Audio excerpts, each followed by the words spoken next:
पुजारी जी, अनर्थ हो गया। ये बच्चा, इसे देखिए। पुजारी उठता है और बच्चे के ऊपर लिपटा कपड़ा हटाता है। बच्चे को देखते ही उसके चेहरे पर डर छा जाता है। फिर से ये उसी भयानक श्राप का असर है अम्मा। बच्चा बिना चमड़ी के पैदा हुआ है। उसका शरीर मांस के गोले जैसा दिख रहा है। हमने तो उन 3 बच्चियों की बलि दे दी थी, फिर ये श्राप वापस कैसे आ गया? क्योंकि उस शैतान की माँ अभी भी जिंदा है। जब तक सीता जिंदा है, ये गांव कभी नहीं बचेगा। हमें सीता को हर हाल में खोजना होगा, उसे मारना ही होगा।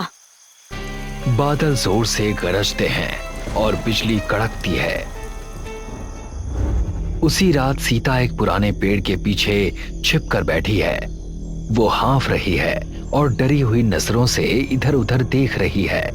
तभी उसे सूखे पत्तों पर किसी के चलने की आवाज सुनाई देती है। वो एक छोटा सा पत्थर उठाती है और उस इंसान का सामना करने की कोशिश करती है। कौन है वहाँ? आगे मत आना, आगे मत आना वरना मैं वार कर दूंगी।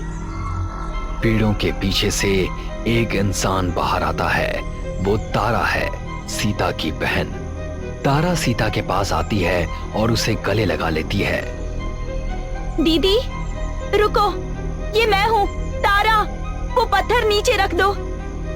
मुझे बहुत डर लग रहा है तारा। पूरे गांव को लगता है कि मैं कोई डायन हूँ। तुम रोना बंद करो दीदी, तुम्हें इस समय बहुत मजबूत बनना होगा। मेरे बच्चे में मेरा क्या दोष था? और उस पुजारी ने 3 मासूम बच्चियों को मार दिया। पुजारी और अम्मा तुम्हें पागलों की तरह ढूंढ रहे हैं। हमें यहाँ से बहुत दूर जाना होगा। दोनों धीरे धीरे गहरे जंगल की तरफ बढ़ जाती हैं। मंदिर में पुजारी हवन कुंड के सामने बैठा है। उसके पास कुछ अजीब चीजें रखी हैं, जैसे इंसानी खोपड़ी, जानवरों की हड्डियां और काले धागे। वो कुछ मंत्र बोलता है और आग में लाल पाउडर डालता है। दाई थोड़ी दूर खड़ी है। वो बेचैन दिख रही है। क्या ये अजीब पूजा काम करेगी? गांव वाले बहुत डरे हुए हैं। ये कोई पूजा नहीं है अम्मा, ये उन 3 आत्माओं को रोकने का पक्का तरीका है। पुजारी जैसे तैसे मंत्र बोलता रहता है। उन 3 लड़कियों की आत्माएं उनके सामने आ जाती हैं। दाई की आंखें डर से फैल जाती हैं। देखो, वो आ गई। वो अपनी चमड़ी वापस मांग रही है।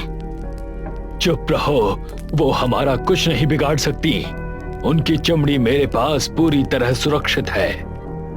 पुजारी एक छोटी लकड़ी की पेटी उठाता है और उन लड़कियों की आत्माओं को देखकर बुरी तरह से मुस्कुराता है।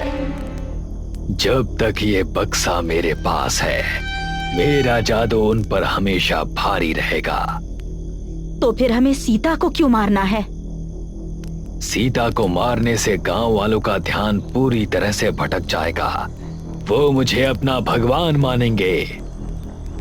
दाई धीरे से सिर हिलाती है। अब उसे पुजारी की योजना समझ में आ जाती है। उन लड़कियों की आत्माएं आंखों में आंसू लिए गायब हो जाती हैं।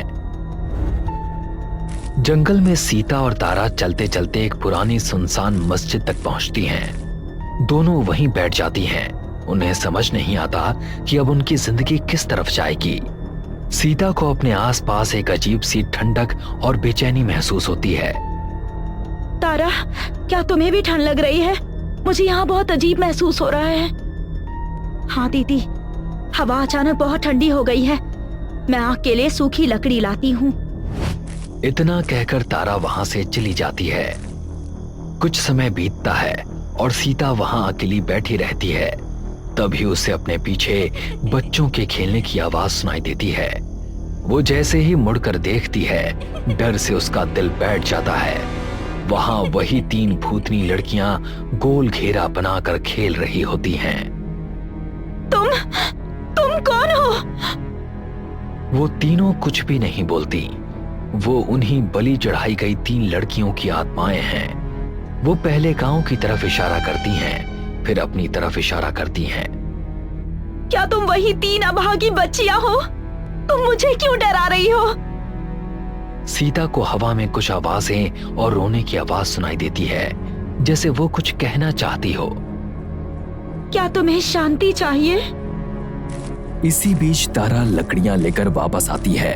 उसे देखते ही वो आत्माएं तुरंत गायब हो जाती हैं। सीता की आंखें खुली की खुली रह जाती है, जैसे उसे कोई बड़ी बात समझ आ गई हो। तारा, उन बच्चियों की आत्माएं मेरे पीछे नहीं पड़ी हैं। वो अपनी चमड़ी खोज रही है। ये आप क्या कह रही हैं दीदी? यहाँ बैठो, मैं तुम्हें समझाती हूँ। तारा उसके पास बैठती है और उसकी सारी बात ध्यान से सुनती है। गांव में पुजारी और दाई उसी पेटी को लेकर घर के अंदर आते हैं। पुजारी चारपाई पर बैठ जाता है और पेटी को उसके नीचे रख देता है। इसके बाद दोनों अपनी योजना के बारे में बात करने लगते हैं। हम सुबह होते ही जंगल में शिकार पर निकलेंगे।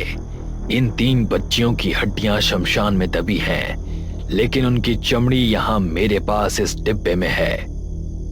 अगर उनकी हड्डियां और चमड़ी एक साथ जला दी जाए तो क्या होगा?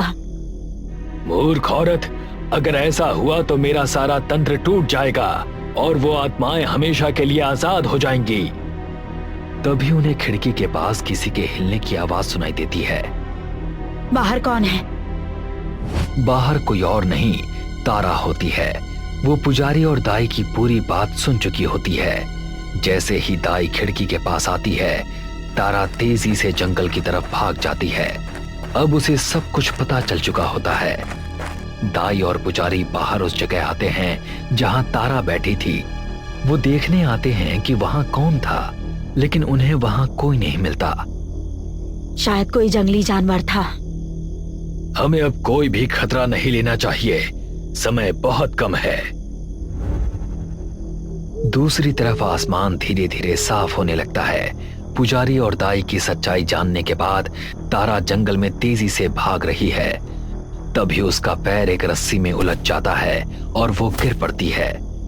अगले ही पल पुजारी और दाई उसके सामने आ जाते हैं। दाई झट से तारा के बाल पकड़ लेती है। कहाँ भाग रही है छोटी चूहिया? मुझे छोड़ दो, तुम दोनों बहुत बड़े पापी हो। सीता कहाँ छुपी है? सच बता दे, वरना मैं तेरी भी बलि चढ़ा दूंगा। मैं खुशी से मर जाऊंगी, लेकिन अपनी दीदी का पता तुम्हें कभी नहीं बताऊंगी। दाई तारा के गाल पर जोर से थप्पड़ मारती है। इसके बाद दाई जल्दी से एक मोटी रस्सी निकालती है और तारा के हाथ पीछे की तरफ बांध देती है। ये ऐसे सीधे तरीके से नहीं मानेगी, इसे शमशान ले चलो। पुजारी बंधी हुई रस्सी पकड़कर तारा को बेरहमी से घसीटता है। वो दोनों गुस्से में गांव के कब्रिस्तान की तरफ बढ़ते हैं। दूसरी तरफ सीता बेचैनी से तारा का इंतजार करती है। वो जंगल के खाली रास्तों की तरफ देखती रहती है, लेकिन तारा कहीं नजर नहीं आती। तारा को अब तक वापस आ जाना चाहिए था। हे भगवान, उसकी रक्षा करना। वो जैसे ही पीछे मुड़ती है, वही 3 भूतनी लड़कियां उसके सामने आ जाती हैं। वो जंगल के दूसरी तरफ कब्रिस्तान की दिशा में इशारा करती हैं। उन्हें देखकर सीता डर से कांप उठती है। क्या तुम मुझे सही रास्ता दिखा रही हो? क्या मेरी बहन तारा खतरे में है? वो सभी एक तरफ देखती हैं, जहां एक पुरानी कुल्हाड़ी रखी होती है। सीता उनकी बात समझ जाती है। वो कुल्हाड़ी उठा लेती है। आज इस भयानक श्राप का हमेशा के लिए अंत होगा। सीता कुल्हाड़ी लेकर गांव के कब्रिस्तान की तरफ दौड़ पड़ती है। तीनों भूतनी लड़कियां वहीं गायब हो जाती हैं। कब्रिस्तान में तारा एक बड़े सूखे पेड़ से कसकर बंधी हुई है।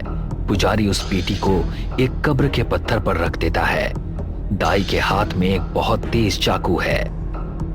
सीता यहाँ जरूर आएगी अपनी प्यारी बहन को बचाने, और तब हम उसका काम हमेशा के लिए तमाम कर देंगे।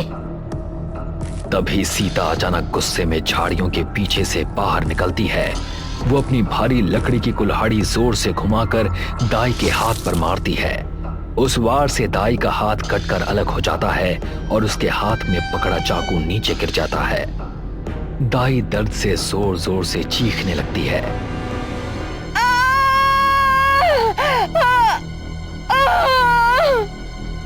मेरी बहन को छोड़ दो। पुजारी उसे रोकने की कोशिश करता है, लेकिन हाथ में हथियार लिए सीता उस पर भारी पड़ जाती है। सीता लकड़ी की पेटी उठा लेती है।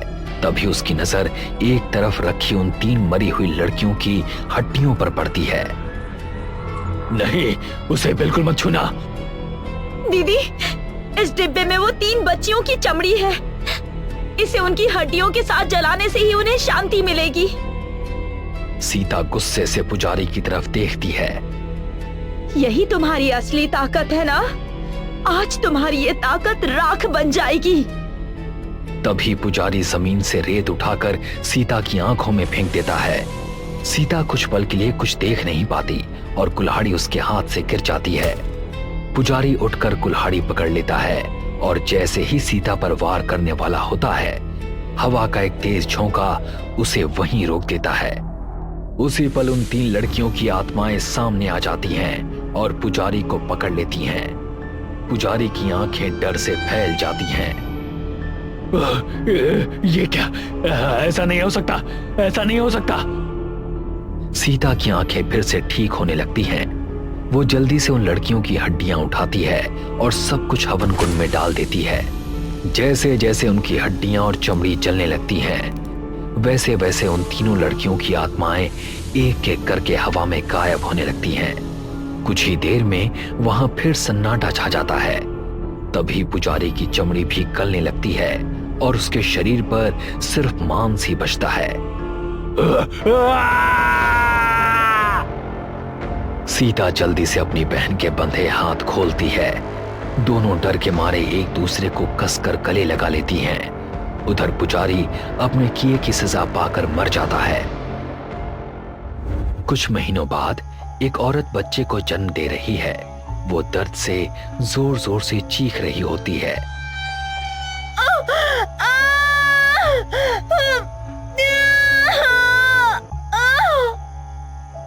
सीता ही दाई बनकर बच्चे का जन्म करवा रही है।